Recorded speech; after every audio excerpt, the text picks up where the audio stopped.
Olá pessoal, olá, tudo bem? Meu nome é Ulisses Dias, eu estou aqui de volta ao meu canal, depois de algum tempo parado, para poder falar com vocês hoje sobre os assassinatos brutais de Marielle e Anderson, que completam um ano nessa semana. Então, gente, se liga aí.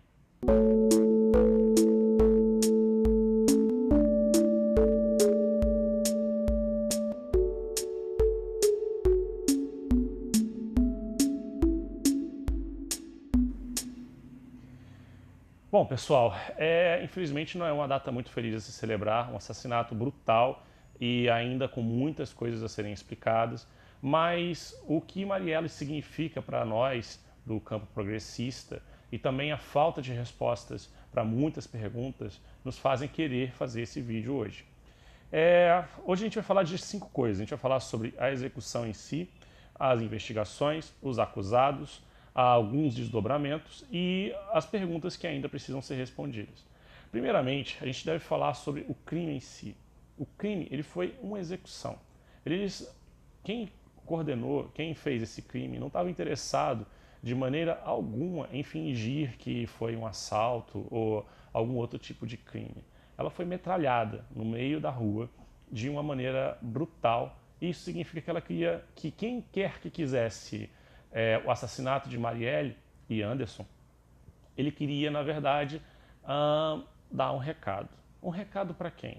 Um recado basicamente para o campo progressista. Se a gente se lembrar que Marielle era uma assessora do atual deputado Marcelo Freixo, e que o Marcelo Freixo ele foi, ao longo de toda a sua carreira política, ele foi ameaçado de morte por várias pessoas, então a gente consegue entender que existe um motivo muito grande de tentar alcançá-lo. No ano eleitoral, isso significa um recado muito bem dado.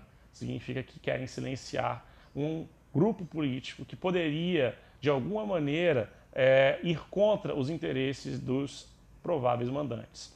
Tudo indica que os mandantes são as milícias no Rio de Janeiro. As milícias que foram perseguidas pelo Marcelo Freixo quando ele estava na Assembleia Legislativa e que continuam ameaçando de morte o deputado Marcelo Freixo até hoje. Inclusive, se você for se lembrar, durante as eleições ele teve que abandonar um comício na Zona Oeste, uma atividade corpo a corpo na Zona Oeste por perigo de assassinato. Então, na verdade, o deputado Marcelo Freixo, ele há muito tempo ele precisa abrir mão de coisas muito importantes da sua vida pessoal para poder se proteger e evitar que ele seja uma vítima de assassinato. Além disso, após a execução, muitas perguntas foram feitas e foi quase um ano de investigações. Tudo indicava que seria um crime difícil de ser solucionado, que seria um crime com muitas nuances que atrapalharam as investigações, mas eu acho que ninguém esperava que fosse tão difícil no fim das contas.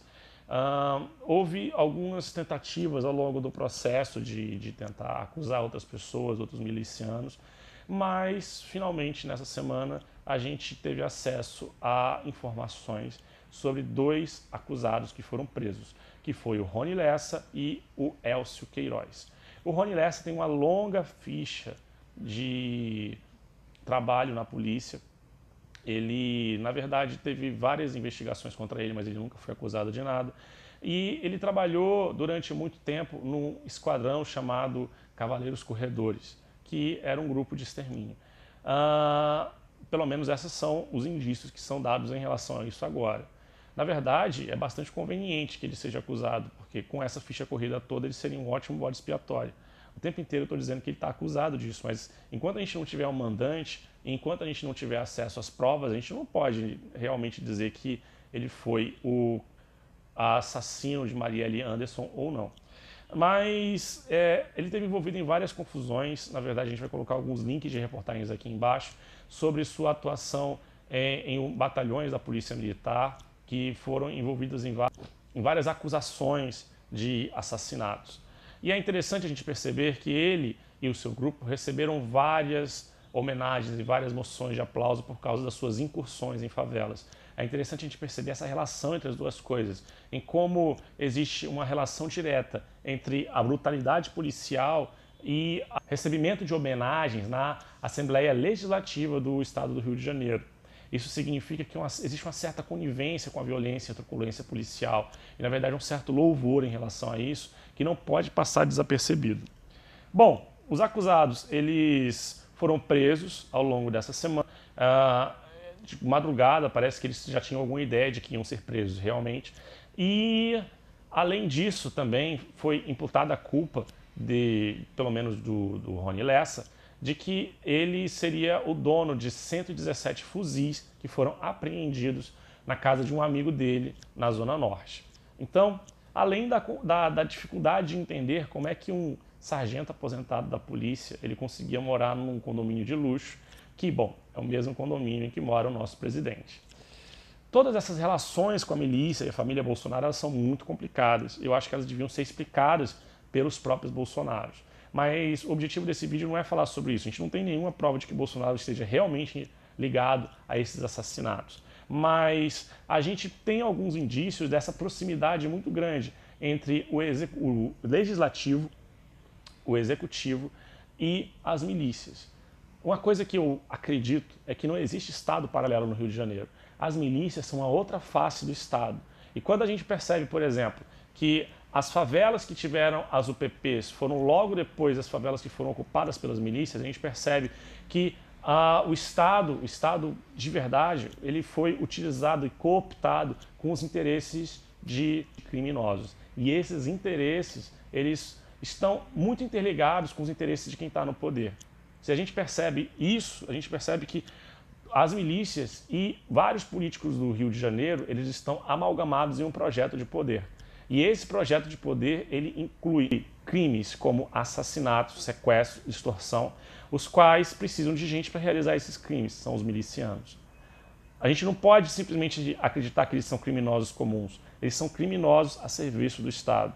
Se a gente colocar a milícia separada do Estado como um Estado paralelo, a gente deixa de perceber a importância fundamental dessa relação entre a milícia e o Estado e como a milícia ela ajuda o Estado a atuar e a controlar as pessoas nessas comunidades.